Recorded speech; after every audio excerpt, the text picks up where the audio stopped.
बेटा हेडिंग बनाओ, interference of light.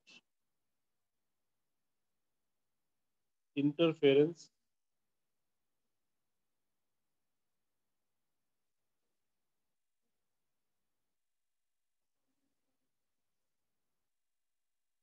बस करो बेटा, थक जाओगे। बस करो बस करो, थकावट हो जाएगी बेटा, ऐसे सर्दी बहुत है। इंटरफेरेंस ऑफ लाइट, इस चैप्टर में दो ही टॉपिक है, वैसे तीन थे, एक सिलेबस में नहीं है इस साल। Interference, diffraction and polarisation. तो इंटरफेरेंस बड़ा चैप्टर है और ज्यादा क्वेश्चन यहाँ से आने के चांसेस है। तो पहले इसको अंडरस्टैंड करते हैं, व्हाट इज इंटरफेरेंस। देखिए ये तो मेरी आवाज जा रही है ना, ये मेरे पास एक लाइट की वेव है, वेव ऑप्टिक्स पढ़ रहे हैं। इसकी इक्वेशन मैं ऐसे लिखूंगा, ए साइन ओमेगा टी, ए साइन ओमेगा टी। ये आपने 11th में पढ़ा बेटा, बस करो। ए साइन ओमेगा टी। एक मैं और वेव लेता हूँ, पहले आपको समझा दूं मैं क्या करने वाला हूँ, फिर आप बना तो लो डायग्राम। चलो, ये सेकंड वेव है, इसकी डिस्प्लेसमेंट को y1 ले लिया, इसके डिस्प्लेसमेंट को y2 ले लिया, और इसके एम्पलीट्यूड को b ले लेते हैं। चलो, एम ए फॉर एम्पलीट्यूड, ये होता है एम्पलीट्यूड। आप लोगों ने तो एसी पढ़ा हुआ है, तो you know about the wave. अब यहाँ पर मैंने b एम्पलीट्यूड ले लिया, sine of omega t plus pi, pi is the phase difference. अगर इन दोनों वेव्स को आपस में मिक्स कर दें, सुपर इम्पोज कर दें, कंडीशन क्या है कि इनका एम्पलीट्यूड नियरली इक्वल हो, नियरली इक्वल भी हो सकता है या जस्ट आसपास हो सकता है, बहुत फर्क नहीं होना। दूसरी कंडीशन क्या है, इनकी जो ओमेगा एंगुलर फ्रीक्वेंसी वो एग्जैक्टली इक्वल होनी चाहिए, बिल्कुल सेम। और अगर कोई फेज डिफरेंस है तो वो कांस्टेंट रहना चाहिए, वो बार बार चेंज नहीं होना। और दोनों एक ही डायरेक्शन में जानी चाहिए, ऐसे। 11th में हमने पढ़ा था स्टेशनरी वेव, वो रिवर्स डायरेक्शन में आती थी, वो भी सुपर इम्पोजिशन था। What is interference? It is the superimposition, लिखिए, it is the superimposition. Superimpose होता है मिक्स अप करना। It is the super imposition of two light waves, of two light waves having nearly same amplitude, nearly same amplitude. You know what is amplitude? Nearly same amplitude, same frequency,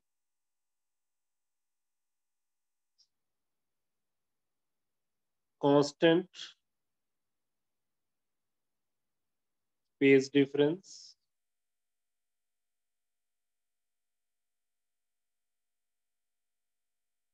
and traveling along the same direction.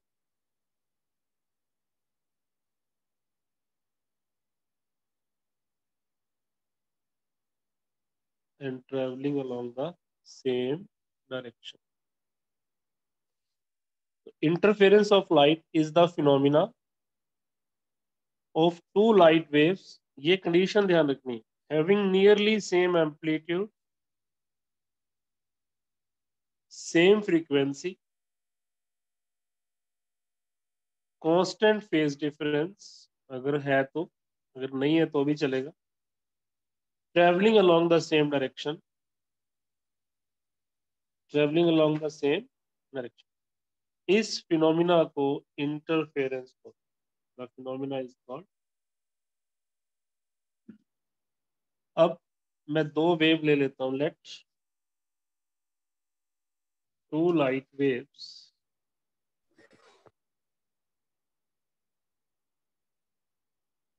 of displacement y1 and y2 having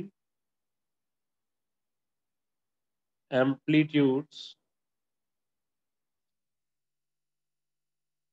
A and B respectively.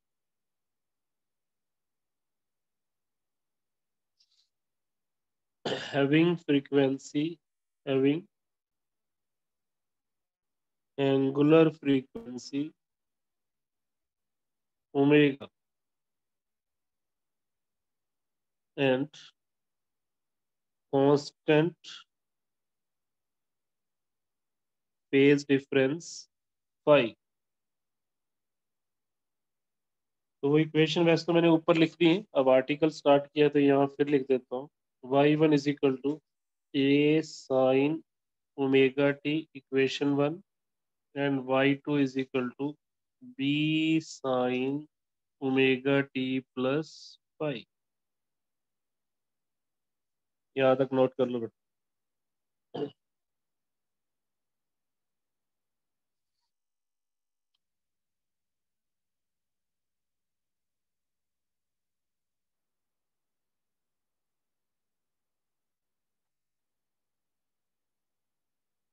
आपको मालूम है कि superimposition principle हमने vector में पढ़ा हुआ है, electrostatics में भी. तो by the principle of superimposition y vector is equal to y1 plus y2. ऐसे आप इनको ऐड कर देते हो जो चीज वेक्टर नोटेशन में होगी. तो ये बन जाएगा a sine omega t plus b sine omega t plus five.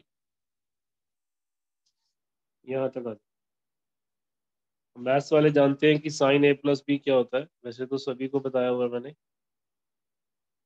Sign A plus B का फॉर्मूला होता है sine omega T cos five cos omega T sine five. मालूम है ना सबको ये. A sine A plus B का sine A cos B plus cos A sine B. तो साइन वाली टर्म कॉमन भी आ रही है.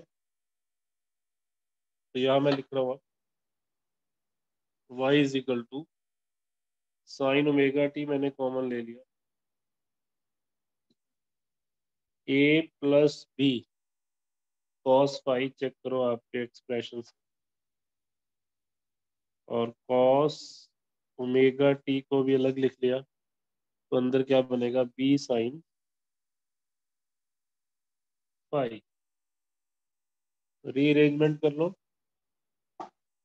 अब इस सबको ना मुझे एक साइन वेव बनाना है. तो मैं अपनी तरफ से इस फैक्टर को एक बार मैं यहाँ लिख रहा हूँ, लेकिन लेट करूंगा मैं आर कॉस थीटा लेट कर रहा हूँ. और इस फैक्टर को आर साइन थीटा. उससे क्या फायदा होगा जब हम करेंगे तो आपको क्लियर होगा. तो लेट या पुटिंग लेट कर लो. Let a plus B cos five is equal to R cos theta. Equation number 3 use करेंगे आगे भी. और b sine five equal to R sine theta. इसमें आर और थीटा अपनी तरफ से इंट्रोड्यूस किए. वो क्या होगा अभी देखते हैं. जैसे ये इसमें पुट किया तो y क्या बन गया. y बन गया r कॉमन आ गया sine theta sine omega T. Sine omega t cos theta plus cos omega T sine theta. वापिस से वही फॉर्मूला लग गया sine of omega t plus theta, sine of omega t plus theta. Note करो, कुछ पूछना तो पूछे जाओ। यहाँ हमने ये प्रूव कर दिया कि जब दो वेव को आपस में सुपर इम्पोज किया तो जो रिजल्टेंट वेव है वो भी साइनोसोडियल आ रही, साइन वेव ही बन, बट आर उसका क्या हो गया, रिजल्टेंट एम्पलीट्यूड।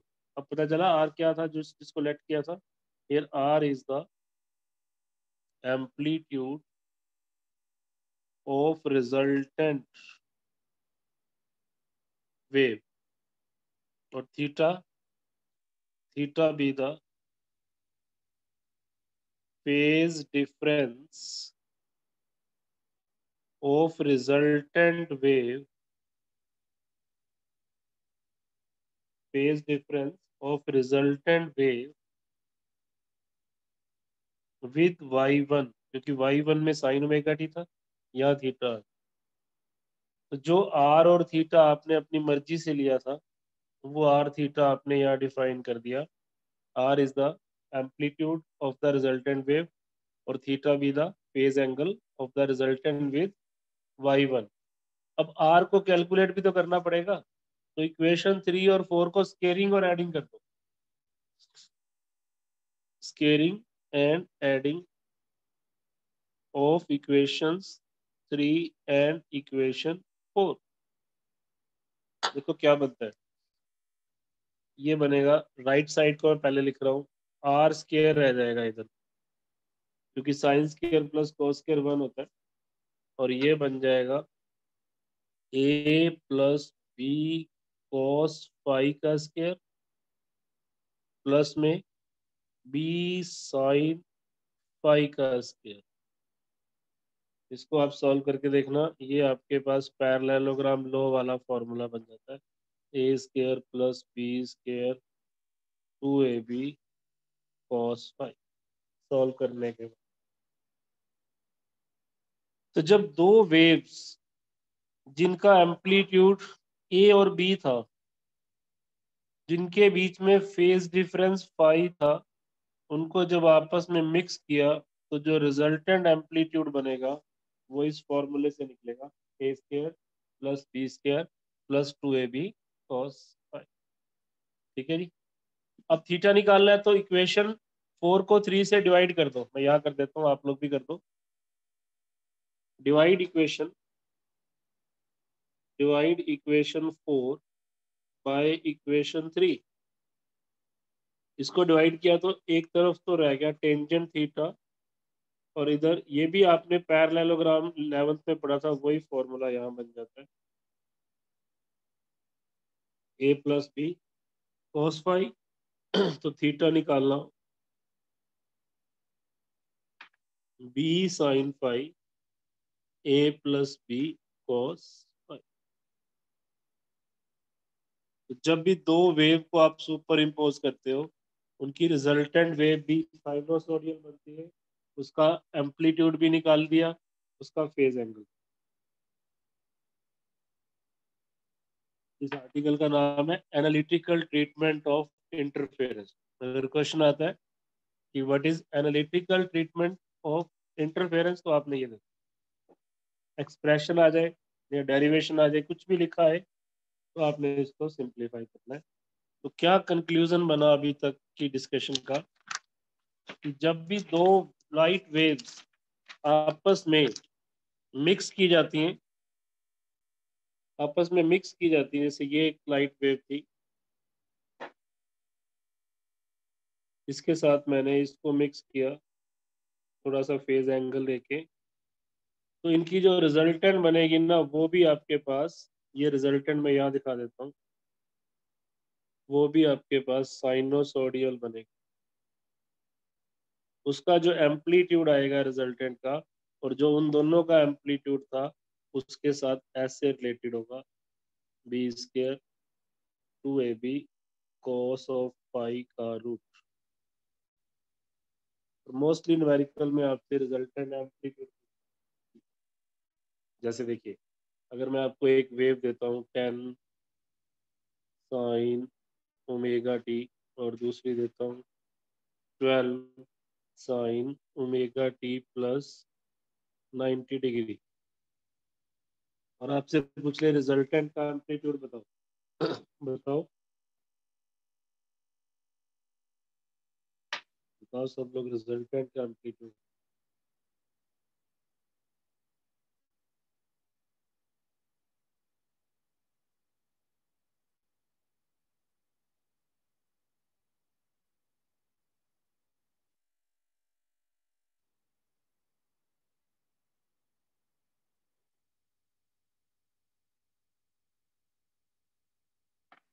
कितना बनेगा? ए का स्क्वायर 100, 144 कोस 90 जीरो, तो आपके पास बनेगा 244 का रूट। अब अगर मैं थीटा पूछ लूं, रिजल्टेंट का फेज एंगल, तो tangent inverse B sine phi A plus B cos phi में आप अपना आंसर छोड़ सकते हैं। बी मेरे पास 12 है, साइन 90 फाई तो ये होगा जो यहाँ दिया होगा, जो इन दोनों में दिया होगा y1 और y2 में। और ए कितना है? ए मेरे पास 10 है, cos 90, cos 91 होता है, sin 90 जीरो होता है, उल्टा बोल दिया। sin 91 होता है, cos 90 जीरो होता है। तो ये बनेगा tangent inverse 12/।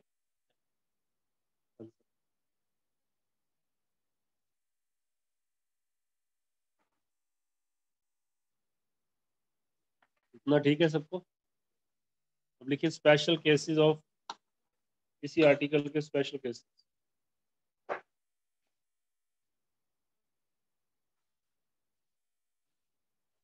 First case, if theta is if theta is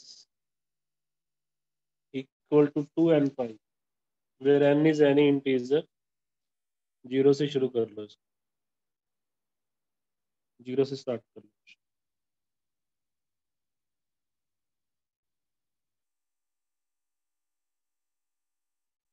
theta की जगह पे फाई लो, फाई फेज एंगल जो शुरू में था। अगर ये 2 एंड पाई होगा, तो कोस पाई की वैल्यू हमेशा 1 आएगी। चेक कर लो, मैथ वाले जानते हैं। कोस जीरो भी 1, कोस 2 पाई जीरो ही होता है, कोस 4 पाई भी 1, कोस पाई की वैल्यू 1 आएगी। उस केस में जो रिजल्टेंट बनेगा, वो जो रिजल्टेंट बनेगा ना, A square plus B square 2ab cos phi, वो रिजल्टेंट मैक्सिमम बने। तो कॉस की मैक्सिमम वैल्यू 1 ही होती है। कितना बनेगा? वो बनेगा a square plus B square 2ab, which means a plus b, a plus, ऊपर रूट भी है।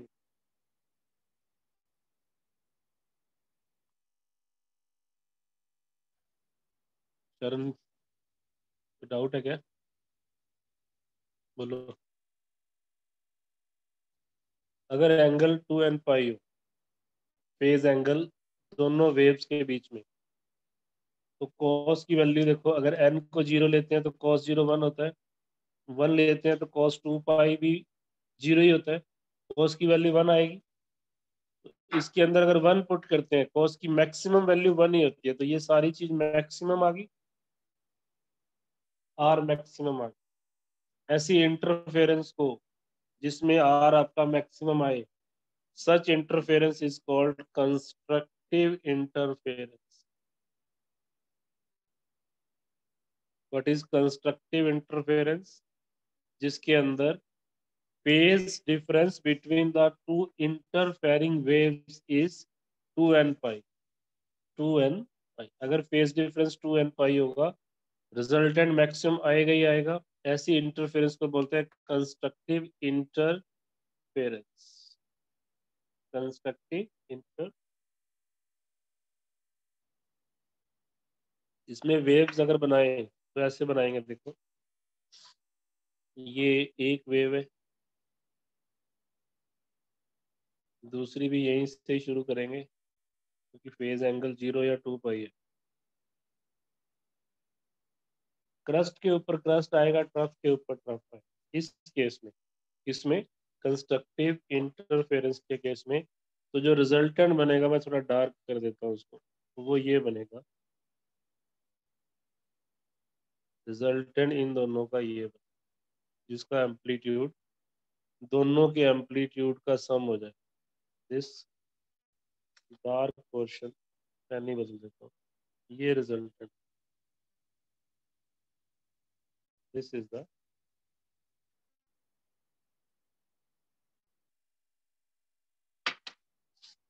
कौन सी इंटरफेरेंस है जिसमें रिजल्टेंट मैक्सिमम आता है एम्पलीट्यूड कंस्टेंट। तो जो इंटेंसिटी होती है ना, इंटेंसिटी, वो directly proportional to the amplitude का square. Intensity directly proportional to the amplitude का स्केयर होता है रिजल्टेंट के। अगर वो मैक्सिमम है तो इंटेंसिटी भी मैक्सिमम आएगी, और ये किसके इक्वल होगी फिर, ए प्लस बी का स्केयर। आई मैक्सिमम, अगर आपसे कोई पूछ ले, प्रोपोर्शनैलिटी खत्म करोगे तो कोई कांस्टेंट ले लो, इसकी वैल्यू या तो गिवन होगी या ये कट जाएगा किसी न्यूमेरिकल। आई मैक्स आपके पास क्या आ गया, ए प्लस बी का स्केयर। इंटेंसिटी हमेशा एम्पलीट्यूड का स्केयर होता है, ये आप याद ही रखें। इंटेंसिटी वेव की इज स्केयर ऑफ एम्पलीट्यूड। अब case number 2 b, if phi is 2n-1 यानी कि ओड मल्टीपल हो, एन की वैल्यू यहाँ 1 से कर लो या 2n+1 कर लो, ताकि एन आपका 0 से ही शुरू। इसको बोलते हैं ओड मल्टीपल ऑफ पाई। इसमें पाई, 3 पाई, 5 पाई आएगा। इन केसेस में कॉस की वैल्यू -1 होती है, सबसे मिनिमम वैल्यू होती है, और जो रिजल्टेंट एम्पलीट्यूड भी आएगा वो भी मिनिमम ही आएगा। करके देख लो, a square plus b square -2ab बनेगा, which means a minus b का स्क्वायर। मॉडुलस मैंने इसलिए लगाया कि बड़े में से छोटे को कुछ भी कर दो पॉजिटिव ही आना चाहिए। ऐसी इंटरफेरेंस को बोलते हैं destructive interference, because such interference is called destructive interference. तो इंटरफेरेंस दो तरह की होगी, एक कंस्ट्रक्टिव, एक डिस्ट्रक्टिव। डिस्ट्रक्टिव इंटरफेरेंस को अगर मैं ड्रॉ करता हूं तो ऐसे ड्रॉ करूंगा। पाई का फेज एंगल किस तरह से बनाया जाता है, फर्स्ट वेव ये, सेकंड वेव को ऐसे डॉट्स में कर देते हैं, सेकंड वेव।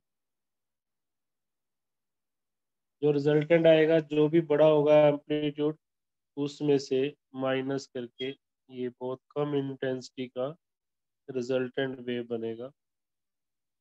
डार्क कर देता हूँ, ये रिजल्ट, मतलब अंधेरा ही हो गया।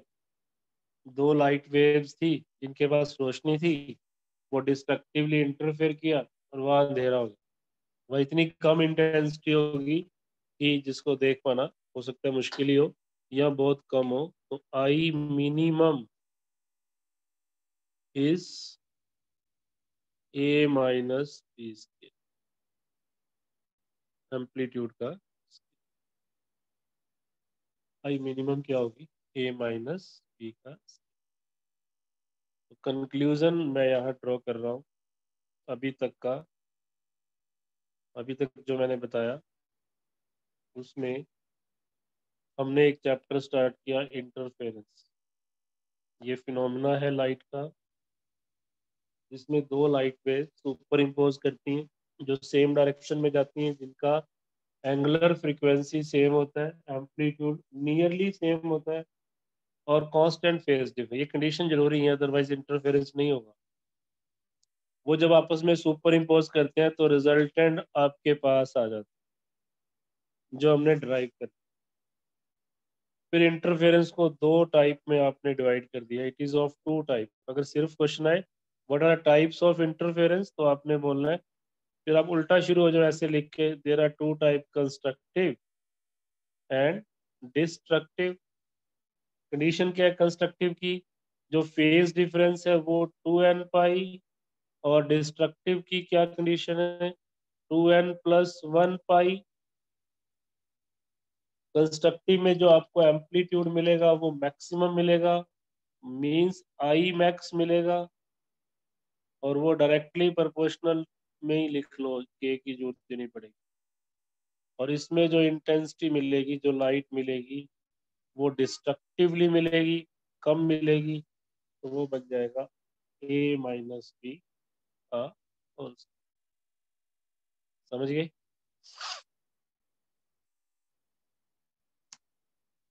Okay.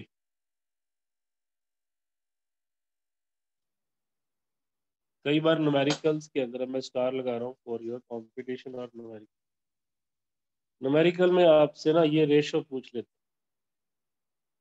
I max to the I minimum ratio. अब रेशो में तो कांस्टेंट कट ही जाएगा, तो आपके पास क्या आएगा, A+B का स्क्वायर, A-B का। अगर आपको मैं ये कहता हूँ कि देर आर, एक क्वेश्चन ले लेता हूँ, चलो। दो वेव है, उनके एम्पलीट्यूड का रेशो दे दिया मैंने 3:1, इट इज गिवन। इसी तरह से स्टेटमेंट में ऐसा दिया होगा, ratio of the amplitude of interfering waves, तो ए और बी होंगे। What is the ratio of their maximum intensity and the minimum intensity, ये आपसे पूछ लिया। तो बिल्कुल सिंपल मैथमेटिक्स है। अब फर्स्ट पार्ट से ए की वैल्यू निकाल लो 3b, और फर्स्ट इक्वेशन में पुट कर दो, तो आपका सम सॉल्व होगा। I max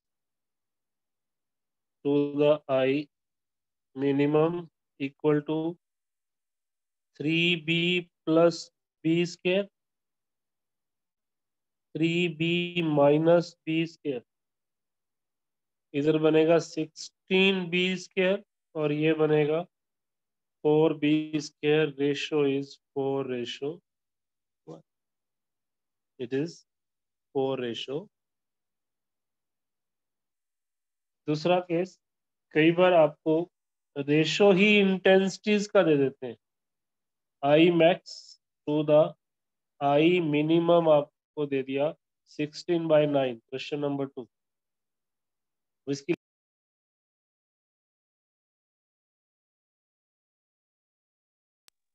intensities ratio interference pattern, pattern बन गया, उसका intensity ratio.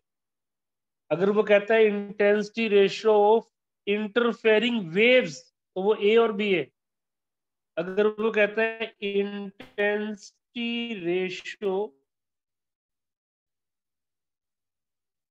Of interference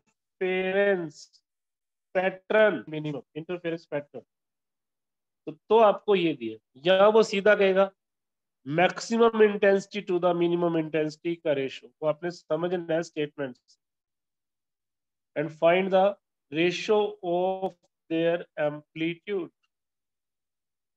find the ratio of the amplitude of the interfering wave. तो मैं यहाँ पर लिखूंगा 16/9 A+B A-B whole square, square root किया तो ये क्या बनेगा, 4/3 A+B A-B, क्रॉस मल्टीप्लाई किया 4A 4B 3A 3B, A is equal to 7B, A/B 7:7। तो ये न्यूमेरिकल इस तरह का 2 मार्क्स का 100% आना ही आना है। कोई एक रेशो देके दूसरा रेशो पूछ, या अगर मैं आपसे ये पूछ लूं what are the intensity ratio of the sources of light, ये भी सुनो आप। तो intensity ratio of sources of light तो होगा फिर ए स्क्वायर बाय टी, क्योंकि कोई भी इंटेंसिटी अपने एम्पलीट्यूड के स्क्वायर पे डिपेंड करेगी। तो सोर्स से आने वाली लाइट, दो अलग अलग सोर्स होते हैं ना इसमें, तभी इंटरफेरेंस होती है। उनकी इंटेंसिटी उनके एम्पलीट्यूड पे डिपेंड करेगी। तो वो स्टेटमेंट को आप समझ जाओगे तो आपके पास कोई प्रॉब्लम नहीं है। ये तो इंटरफेरेंस पैटर्न का इंटेंसिटी रेशियो है, I max to I minimum है। और ये इंटेंसिटी रेशियो किसका है, लाइट जो सोर्सेज से आ रही, दो सोर्स। अब ए और बी आपने निकाल लिया था, I1 I2 आपसे पूछा गया, तो आंसर क्या है, 49 रेशो 1। Answer is 49। जो सोर्स होते हैं ना, जैसे ये एक सोर्स है, एक सोर्स ही है, इधर से ये अपनी लाइट दे रहा है, यहाँ जाके इंटरफेरेंस हुई, इंटरफेरेंस हुई तो हो सकता है मैक्सिमा बना, हो सकता है मिनिमा बना, हो सकता है दोनों ही ना बने, वो भी हो सकता है ना। सारे एंगल 0 और 90 और 180 थोड़ी होंगे, कोई 45 भी हो सकता है। वो तो अपने को पता है कि 0 एंगल पे मैक्सिमा बनेगा, 90 एंगल पे नहीं, 90 नहीं, 180 पे मिनिमा बनेगा, फिर 360 पे मैक्सिमा बनेगा। बट इसके बीच के एंगल भी तो हो सकते हैं। तो मैक्सिमा और मिनिमा का रेशियो तो आप निकाल दोगे, बट अगर कोई और एंगल होंगे तो उसको फिर हम पूरे फॉर्मूले में पुट करेंगे, फाई की वैल्यू। तो ये आपके पास, तो आप एक रिलेशन नोट कर लो ताकि न्यूमेरिकल करने आसान हो जाए।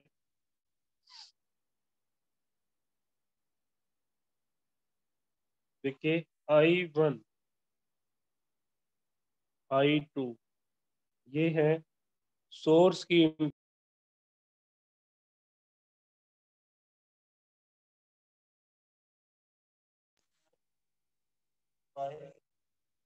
बी स्क्वायर, या कई बार ना विड्थ दे देते हैं सोर्स की, विड्थ, जो सोर्स है वो कितना चौड़ा है, ये विड्थ।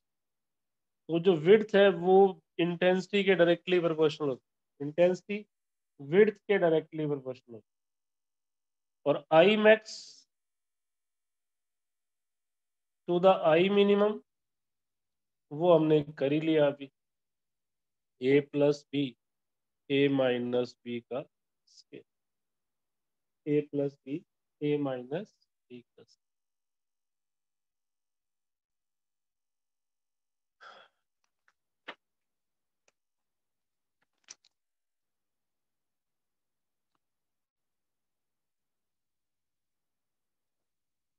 इसी कोई कंटिन्यूटी में रख रहा हूँ मैं अभी डिस्कशन को। हमने अभी ये फॉर्मूला पढ़ा सभी ने, a square plus B square plus 2ab cos phi का अंडर रूट ना, का रूट।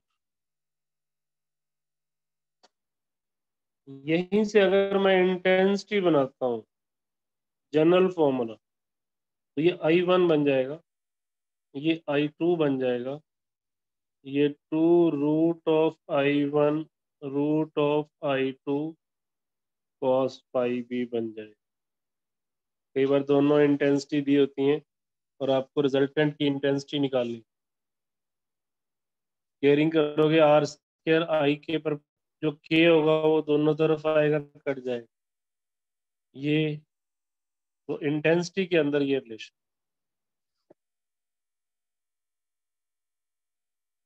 कर लेंगे। जैसे मैं आपको ये कहता हूँ कि किसी I1 मैंने आपको दे दिया 2 यूनिट उसके SI में, I2 मैंने आपको दे दिया 3, और फाई दे दिया 60। तो आपसे डायरेक्ट आई पूछे, एम्पलीट्यूड में गए ही नहीं, तो इसमें पुट कर दो ना, 2 + 3, 2√2√3 cos 60 हाफ। तो आपका आंसर कितना आ गया, 5 + √6। Pi plus root. और अगर ये दोनों इंटेंसिटी हो ही बराबर, इक्वल टू आई, और ये आई को फिर मैं ले लेता हूँ आई रिजल्टेंट, तो मेरे पास बनेगा I plus 2√i root I cos phi. उसी के केसेस बनते जा रहे हैं। ये 2i plus 2i cos phi, ये भी आई बन जाएगा। आप चाहो तो 2i को कॉमन ले लो,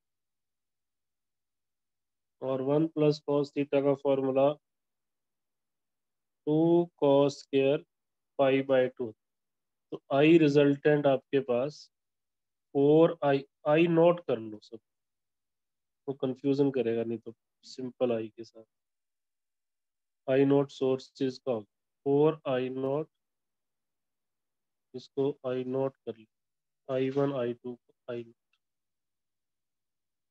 ये तब लगेगा जब दोनों इंटेंसिटी सेम हो। ये सारे फॉर्मूले एक दूसरे से निकलते जा रहे हैं, उसको हम लोग सिंप्लीफाई कर। इतना सही है सबको? अगर आपको ये सम आता है कि विड्थ का रेशो दे दिया 9/4, करना ये वाला question, I max to I minimum का रेशो बताओ, विड्थ का रेशो।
गया बेटा, विड्थ रेशो दिया मैंने। विड्थ रेशो का मतलब है I1 to I2, which means a square b square. तो यहाँ से a/b कितना आ गया, 3/2। तो I max to the I minimum a plus b, a minus b का स्क्वायर है, चाहो तो आप बी से डिवाइड ही कर दो, तो ए प्लस बी प्लस 1, ए प्लस बी -1 डिवाइड करोगे तो सीधी वैल्यू पुट हो जाएगी, 3/2 प्लस 1 5/2, और ये 1/2, तो इसका स्क्वायर 25/1। Answer is 25 ratio. समझ में आ गया? तो बेटा जो कल एक्सरसाइज दी थी वो तो जनरल थी, वहां से चांसेस नहीं थे, मैंने कल आपको बताया था। देना वॉल्यूम 2 कॉपी, आज का काम। कोई बुक है किसी के पास?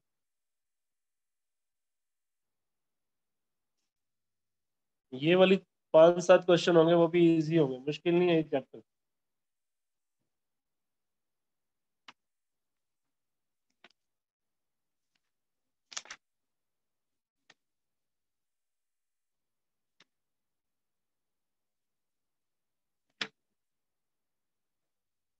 बेटा पेज नंबर 9 जो मेरे पास बुक है वो देख लेना, आगे पीछे पेज हो सकते।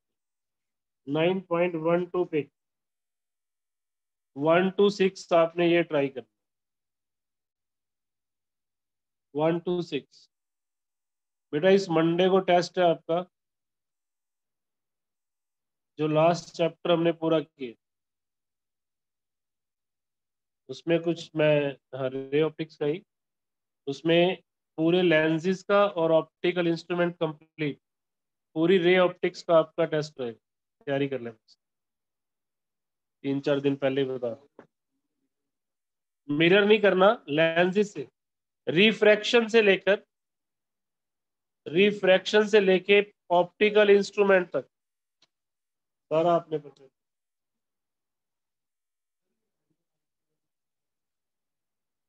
हाँ, ये W1 W2 ऊपर